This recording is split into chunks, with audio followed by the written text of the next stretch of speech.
शिक्षा सत्याग्रह के सभी साथियों को वैभव का नमस्कार। आशा है आप कोरोना के इस समय में स्वस्थ और सुरक्षित होंगे और इस आपदा से उबरने में अपना योगदान कर रहे होंगे। आज मैं आपके समक्ष एक डाकिये के तौर पर प्रस्तुत हुआ हूं और आज की डाक शिक्षा सत्याग्रह के कोविड-19 के प्रति रुख को स्पष्ट करने को लेकर है। मैं 3 मुख्य बिंदुओं पर चर्चा करूंगा। सबसे पहली बात और सबसे जरूरी बात, इस समय यह बहुत जरूरी है कि हम इस आपदा का संगठित हो सामना करें। हम सोशल डिस्टेंसिंग बनाए रखें और सरकार के द्वारा स्वास्थ्य को लेकर जारी किए गए सभी दिशा निर्देशों का पालन करें। अफवाहों से बचें और अपने आसपास जागरूकता फैलाएं। अपने आसपास जरूरतमंद लोगों के लिए जो मदद बन सकती है वो अवश्य करें। दूसरी बात, इस समय यह याद रखना जरूरी है कि हमारे देश के सभी लोग अपने घरों में शारीरिक और मानसिक तौर से स्वस्थ होंगे और सुरक्षित होंगे। यह अपने आप में एक बहुत बड़ा पूर्वाग्रह है। घर का होना, ऐसी जगह घर का होना जहां सोशल डिस्टेंसिंग संभव हो, वहां रहकर उन संसाधनों का उपयोग कर पाना जो जीवन यापन करने के लिए जरूरी है। सरकारी सुविधाओं को लेने के लिए आवश्यक डॉक्यूमेंट्स का होना, यह भी अपने आप में प्रिविलेज है और आज भी भारत की एक आबादी के हिस्से के पास यह प्रिविलेज उपलब्ध नहीं है।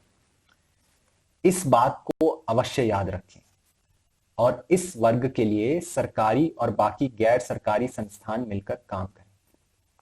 अब तीसरा सवाल, शिक्षा का सवाल। क्या ऐसे समय में शिक्षा संभव है और यदि ऐसे समय में शिक्षा हो तो कैसी हो? अब इस प्रश्न का जवाब हमें आपस में मिलकर ढूंढना होगा। उन मुश्किलों और संभावनाओं को हम आगे आने वाली कुछ वीडियोस में टटोलने का प्रयास करेंगे जो कोरोना ने हमारे समक्ष खड़ी कर दी है। इसमें हम तकनीक के उपयोग कर पाने का सवाल, घर में ऐसे माहौल का सवाल जहां तकनीक के प्रयोग से पढ़ाई संभव है या नहीं, शारीरिक और मानसिक सुरक्षा का सवाल और ऐसे में पढ़ाई की संभावना,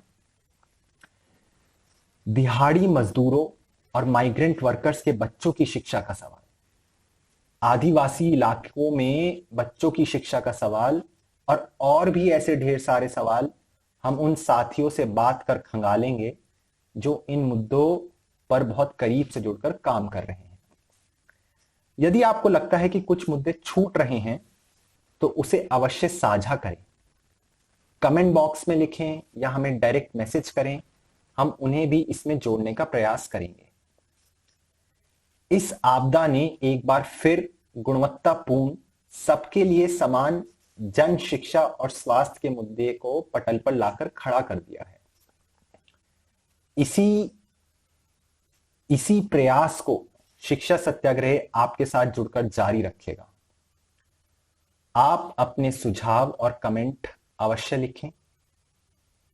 सबसे जरूरी बात, स्वस्थ रहें, सुरक्षित रहें, अपना और अपने आसपास सभी का ख्याल रखें। धन्यवाद।